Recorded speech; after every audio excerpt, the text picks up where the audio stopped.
My dying father pressed an old brass key into my hand and whispered, "Take care of the garden. Promise me." I was confused. Our house only had a basic lawn, no garden. But I promised. What I found out was the truth about my workaholic father who missed every moment of my childhood. He hadn't been at the office all those nights. He'd been building a secret world I was never meant to discover. Before we dive in, I'm curious, what's your favorite plant? Drop your answer in the comments below. And if you love emotional and heartwarming stories, please subscribe so you don't miss our next one. Now let me take you back to the day I finally understood my father. My father was dying, and I couldn't bring myself to feel much about it. That probably makes me sound like a terrible person. But Jeremy Harper had been absent for so much of my life that his physical death felt like just the formalization of an absence I'd already spent 35 years accepting. He lay in the hospice bed, looking smaller than I remembered, which was saying something because I'd always thought of him as a small man, not physically, but in presence. He'd been the father who worked late every night, who missed every school play and soccer game, who was always at the office, even on weekends.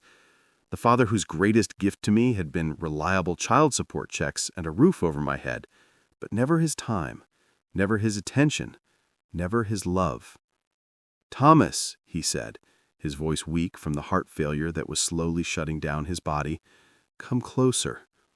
I moved to his bedside, more out of obligation than desire. My wife Anne had urged me to visit. "You'll regret it if you don't say goodbye," she'd said, "no matter how complicated your relationship was." So here I was, in a sterile room that smelled of antiseptic and death, standing next to a man who shared my DNA but had never really been a father to me. "I need to give you something," Jeremy said, his hand trembling as he reached for the nightstand. The hospice nurse had placed his few belongings there, a watch, a wallet, and a small brass key on a simple chain. He picked up the key and pressed it into my palm, his grip surprisingly strong for someone so close to death. "Take care of the garden. Promise me you'll take care of the garden." I looked at the key, confused. "Dad, we don't have a garden, just the lawn." "Promise me." His intensity was startling. "Please, Thomas, promise me you'll take care of it."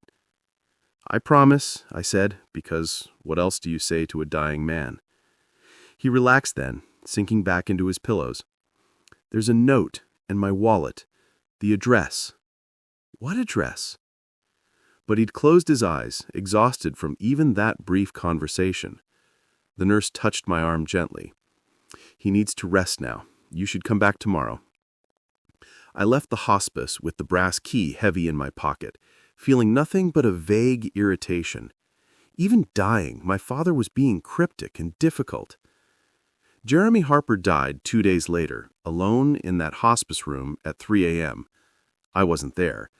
I'd been planning to visit that afternoon, but he didn't wait. The funeral was small. My wife and daughter, a few elderly co-workers from the accounting firm where he'd worked for 40 years, and Mrs. Edson, the neighbor who'd lived next to us since I was a child. That was it. No close friends, no extended family, just the sparse attendance of a man who'd lived his life at a distance from everyone who should have mattered. As I stood by his casket, looking at his peaceful face, I felt the brass key in my pocket and remembered his strange final request. After the funeral, I went to his house, my childhood home, though I had few warm memories of it. Everything was exactly as I remembered. Clean, organized, impersonal. The living room had the same beige couch, the same generic landscape paintings. My old bedroom had been converted into a home office years ago, all traces of my childhood carefully erased. I brought with me the bag the nurse had given me with his belongings. I found his wallet. Inside, along with his driver's license and credit cards, was a small piece of paper with an address written in his careful handwriting. Greenwood Community Gardens, plot number 47. I pulled out my phone and searched for the address. It was across town in a neighborhood I rarely visited. According to the website, Greenwood Community Gardens was a cooperative where local residents could rent plots to grow vegetables and flowers. My father had a garden plot? For how long? And why had he never mentioned it? The next morning, I drove to the address, the brass key still in my pocket. The community garden was larger than I'd expected. Probably 3 acres of fenced land divided into dozens of individual plots. Some were clearly well-maintained, bursting with late summer vegetables and flowers. Others were overgrown, abandoned by renters who'd lost interest or moved away. A hand-painted sign near the entrance showed a map of the plots. I found number 47 in the back corner, separated from the others by what looked like a tall wooden fence. As I walked through the garden, past rows of tomatoes and sunflowers, I noticed a few other gardeners working their plots. An elderly Asian woman was harvesting beans. A young couple was weeding a bed of herbs. None of them looked up as I passed.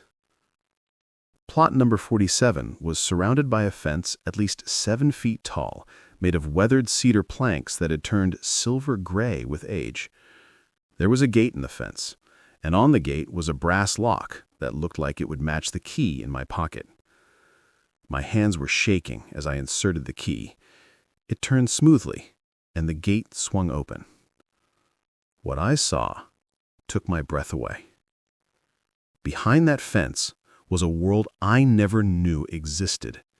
The plot was large, maybe 30 by 40 feet, and every inch of it had been transformed into something extraordinary. There were flower beds arranged in careful patterns with varieties I couldn't name, blooming in purples and yellows and deep reds. A small koi pond, maybe 6 feet across, sat in one corner, complete with water lilies and a miniature fountain.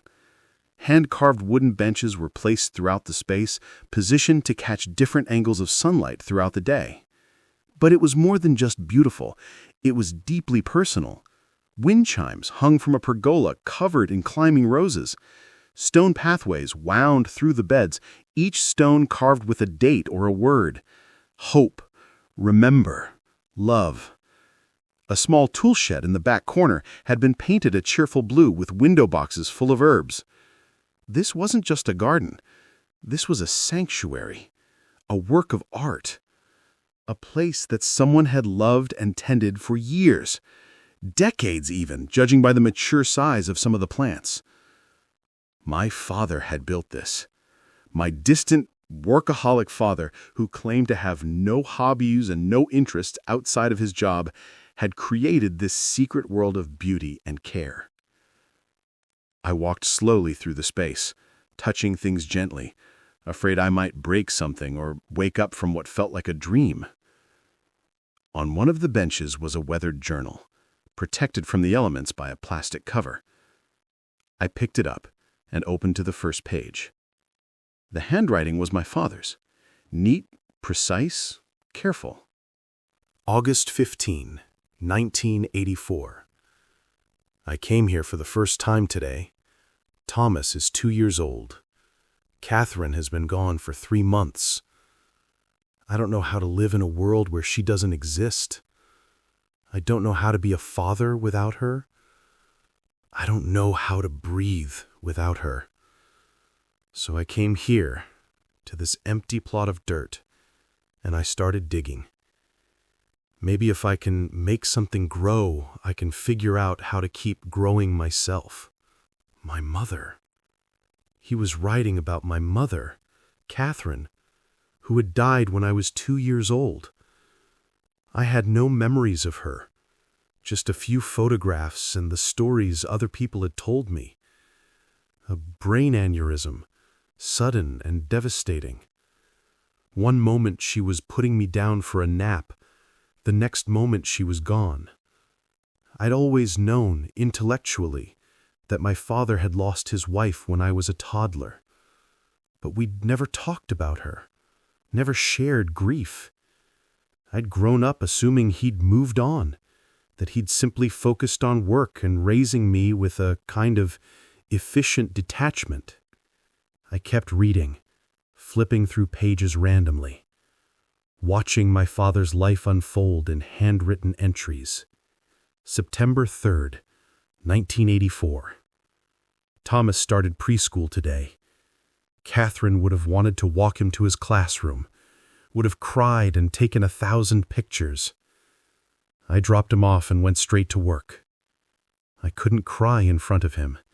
He needs me to be strong. I came here after work and planted roses, Catherine's favorite. Every time I look at them, I'll remember her. But Thomas won't see them. Thomas won't see me falling apart. That's not what he needs. October 12, 1987. Thomas is 5. He asked me today why other kids have mommies, and he doesn't. I didn't know what to say. I told him his mommy loved him very much but got sick. He asked if I get sick too. I promised him I wouldn't leave him. Then I came here and cried for an hour. I'm failing him. I know I am. But I can't let him see how broken I am. He needs a father who can function. June 8th, 1993. Thomas's 11th birthday. I missed his party because I couldn't face being around other parents, other intact families. I'm a coward.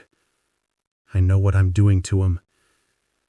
I know he thinks I don't love him, but I love him so much it terrifies me. What if something happens to him? What if I lose him too? It's easier to stay at a distance, to keep working, to come here and maintain this garden where everything I plant stays where I put it and grows according to predictable patterns. I hate myself, but I don't know how to change. I sat on the bench and kept reading, tears streaming down my face. Page after page of my father's hidden grief, his paralyzing fear, his desperate attempts to hold himself together for my sake. He hadn't been indifferent. He'd been drowning, and he thought the kindest thing he could do for me was to drown quietly, out of sight. All those nights, he'd claimed to be working late at the office. He'd been here, in this garden, talking to my dead mother through the roses he'd planted for her, processing a grief so overwhelming that he couldn't bear to let me see it. I heard footsteps on the path outside the fence. An elderly woman appeared at the open gate, peering in curiously. She was Asian, probably in her 70s, wearing gardening gloves and carrying a basket of vegetables. "Oh," she said, startled. "I'm sorry. I didn't know Jeremy had someone here. I'm Mrs. Liu. I have the plot next door." "I'm Thomas," I said, wiping my eyes quickly. "Jeremy's son. He passed away." Mrs. Liu's face crumpled. "Oh no! Oh, I am so sorry. We all loved Jeremy. He was the heart of this garden." You knew my father?" Of course. Jeremy has been here longer than anyone. He helped me set up my plot when I joined 15 years ago. He taught my grandson how to grow tomatoes. Last year, when I had surgery and couldn't work my garden, Jeremy maintained it for me. He was the kindest man. I stared at her. "My father? Jeremy Harper?" "Yes, he was here nearly every day. He volunteered with the youth program. We get teenagers sent here for community service sometimes, troubled kids who need guidance. Jeremy was so patient with them, teaching them about plants, about taking care of living things. He donated produce to the food bank every week. He helped several of the elderly gardeners here when their plots got too difficult to manage alone." She smiled through her tears. "He talked about you constantly, you know. He was so proud of you. He never... I couldn't find words. He said he regretted that you two weren't close," Mrs. Liu continued gently. "He said he'd failed you as a father, that he'd hidden too much of himself. He said he didn't know how to fix it, but he hoped that someday you'd understand why." Another gardener approached, a man probably in his 60s with kind eyes. "Is it true about Jeremy?" I nodded, unable to speak. More gardeners started appearing, drawn by the news. Each of them had stories about my father, how he'd helped them, taught them, been present and kind and generous with his time. Time he'd never given to me. Except that wasn't quite true, was it? He'd worked full-time to support us. He'd kept the house clean, made sure I had everything I needed materially. He'd just been absent emotionally. After the gardeners left, offering condolences and asking me to let them know about any memorial service, I continued exploring the garden alone. In the tool shed, I found supplies organized with the same precision my father had brought to everything. Tools hung on pegboards, seeds sorted in labeled boxes, fertilizers and pesticides stored safely on high shelves.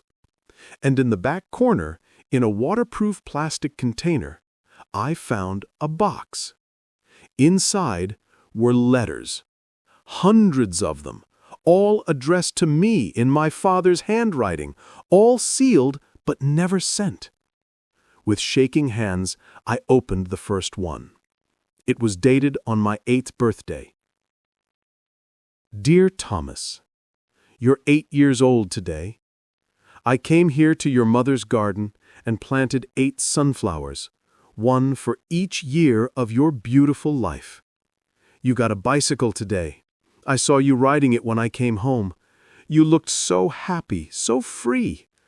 I wish I could have been the one to teach you how to ride it, but our neighbor, Mr. Edson, did that while I was here, hiding. I'm so sorry, Thomas. I love you more than I know how to say out loud. Every day I think about being a better father to you. Every day I fail. Happy birthday, my son. Dad. I opened another letter, this one from my high school graduation. Dear Thomas, I watched you walk across that stage today and accept your diploma, and I was so proud I thought my chest might burst. You did it! You made it through high school despite having a father who was barely present. You made it through with good grades and good friends and a bright future ahead of you.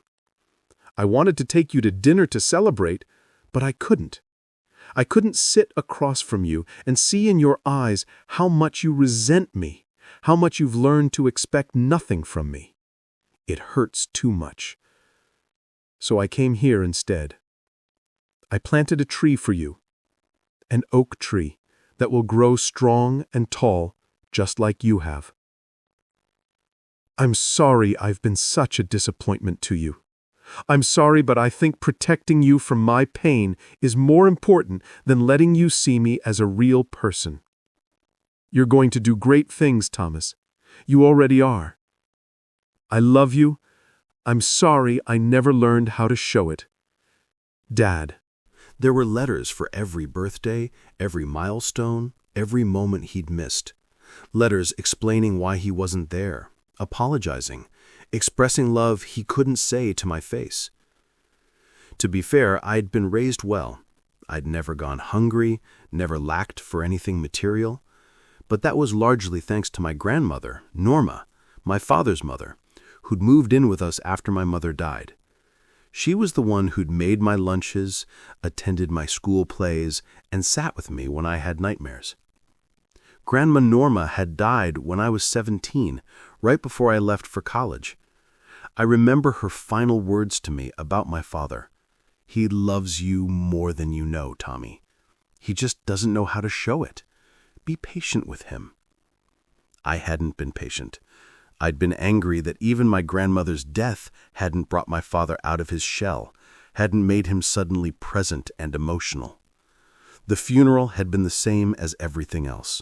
My father quiet, distant, going through the motions, while I grieved the loss of the only parent who'd actually felt like a parent. I sat in that garden until it got dark, reading letter after letter, understanding for the first time that my father's absence hadn't been indifference.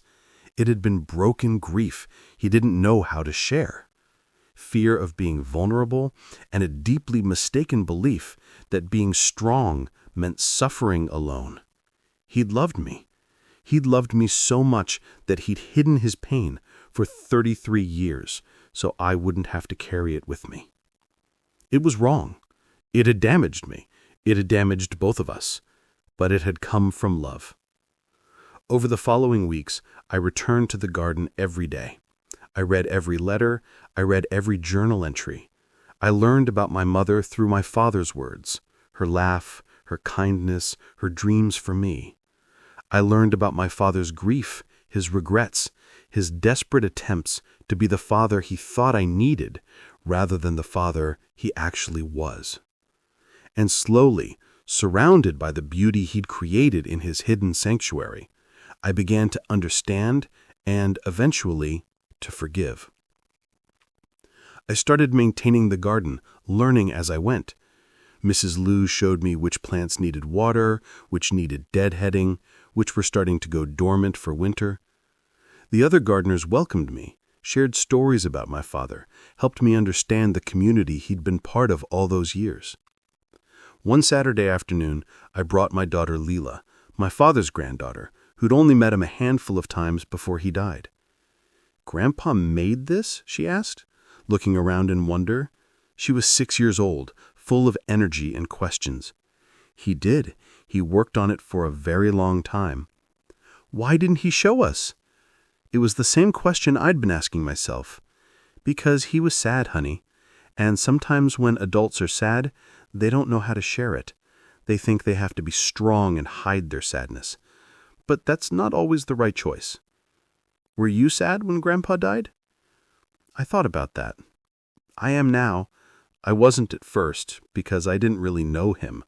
But now that I'm learning about him, about all the things he felt but couldn't say, I'm sad that we missed so much time together. Leela picked a flower, one of the late-blooming roses my father had planted for my mother. "Can we come here a lot? I like it here." "Yes, sweetheart. We can come here as much as you want." Over the winter, I researched gardening. I read books, watched videos, joined online forums. The garden gave me something to do with my hands while I processed my complicated grief about my father. Not just grief about his death, but grief about the relationship we never had, the conversations we never shared, the love that existed but was never properly expressed. In early spring, I decided to add my own section to the garden. I cleared a small area near the entrance and planted vegetables, tomatoes, peppers, herbs, practical things, growing things, things Lila and I could harvest together. And I put up a small stone marker with an inscription: Jeremy Harper's Garden, 1984 to 2024. He built this place with love and tended it with care. On the back of the stone, I added my own message, one I'd never gotten to say to his face.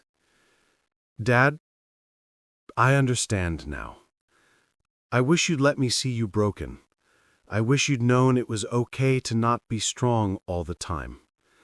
I wish we'd had more time together, that you'd taught me about this garden while you were alive, instead of making me discover it after you were gone. But I understand why you hid. You were trying to protect me, even if your protection hurt in different ways than you intended. You loved me. I know that now. And I forgive you for all the ways you showed that love imperfectly. Thank you for giving me this place. Thank you for showing me that love sometimes hides in unexpected places, in gardens we build in secret, in letters we write but never send. I'll take care of your garden, Dad. I promise. Your son, Thomas." 2 years later, the garden is thriving. Lila and I come here twice a week. She's learned the names of all the flowers, understands the cycle of seasons, knows how to water and weed and harvest. She asks questions about the grandfather she barely knew, and I answer as honestly as I can, about his struggles, his mistakes, and his hidden love. I've started a tradition of writing letters too, though mine I actually send. I write to Lila, letters she can read when she's older, about my feelings, my mistakes, my love for her. I'm determined not to repeat my father's error of hiding my emotions in service of some misguided idea of strength. But I also understand my father better than I ever did when he was alive. I understand the weight of grief, the fear of vulnerability, the terrible ways we can hurt people we love while trying to protect them. The garden has become a meeting place for our family. Anne and I bring Lila here for picnics. We've invited friends to visit, sharing the beautiful space my father created. And sometimes, when I'm here alone in the early morning or late evening, when the light is soft and the garden is quiet, I talk to my father the way he talked to my mother all those years. I tell him about Lila's latest achievements, about my work, about the ordinary moments of life he missed. I tell him I wish things had been different, but I'm grateful for what he gave me, this sanctuary, these lessons about grief and love, and the importance of letting people see you as you really are. The garden is my inheritance, not money or property, but something far more valuable. It's a bridge to understanding, a space for healing, a living reminder that people are more complicated than we give them credit for, and that love doesn't always look the way we expect it to. My father spent 40 years building this garden in secret, hiding his grief from me because he thought that was what strength looked like. He was wrong about that, but he was right about one thing. Gardens, like relationships, require patience, care, and faith that what we plant today will bloom tomorrow. I'm taking care of his garden. I'm teaching my daughter about growth and seasons and the importance of tending to what matters. And I'm trying every day to be the kind of father my dad wanted to be, but didn't know how. Present, honest, and unafraid to let the people I love see all of me, even the broken parts. Because that's what he taught me in the end, through his absence and his secret garden and his hundreds of unsent letters. Love hidden is still love, but love shared is so much stronger. What did you think of Thomas's journey to understand his father's hidden grief? Share your thoughts in the comments below.